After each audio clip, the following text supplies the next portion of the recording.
ഓ എന്റെ ഹാജിയാരെ, ഒന്ന് നിർത്ത് നിങ്ങളുടെ ഈ കുസൃതി ചോദ്യങ്ങള്. കൊച്ചു പിള്ളേരെ പോലെ. എന്തേ മടുത്തങ്ങക്ക്? ഇതാ പിടിച്ച ഒരു ചോദ്യം കൂടി. 3 കോഴിക്കുഞ്ഞുങ്ങള് റോഡ് മുറിച്ചിങ്ങനെ കടക്കാണ്.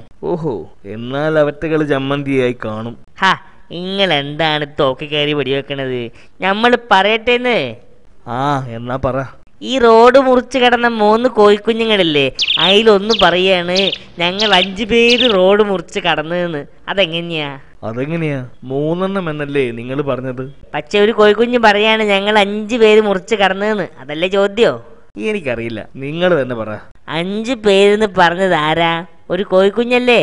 പിള്ളേർ അങ്ങനെ പലതും പറയൂലേന്ന്. ഹാജിയാരെ, ഇനി ഇത്തരം ചോദ്യങ്ങൾ വേണ്ട. വയ്യ, മടുത്തു. അല്ല, ഒന്നും കൂടി വേണ്ട. ഞാനേ ടിൻഡുവിന്റെ അച്ഛനാണെന്ന് കൂടി ഒന്ന് ഓർക്കണം. വീട്ടിൽ ചെന്നാ ഇത്തരം ചോദ്യങ്ങളുടെ ഒരു ഘോഷയാത്രയാ. അത് ശരി. അവനോട് പറ കുറച്ച് ഇമ്മാതിരി ചോദ്യങ്ങൾ എനിക്കും പറഞ്ഞു തരേ.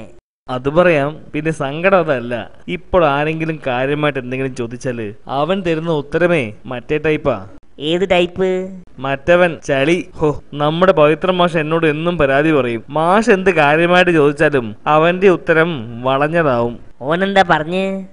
ഇന്നലെ തന്നെ മാഷ് അവനോട് ചോദിച്ചു, ഒരു ബക്കറ്റ് വെള്ളത്തിന് 10 കിലോഗ്രാം ഭാരം. ഒരാൾ അതിൽ എന്തോ ഇട്ടപ്പോൾ അതിന്റെ ഭാരം അങ്ങ് കുറഞ്ഞു. എന്ത് സാധനമാണ് അയാൾ അതിലിട്ടത്? ദീപു പറയൂ. പാറക്കല്ല്. പാറക്കല്ലിട്ടാൽ എങ്ങനെയാടാ?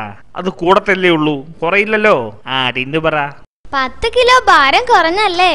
എന്നാൽ അയാൾ ഇട്ടതേ ദ്വാരം, അല്ലാതെന്താ?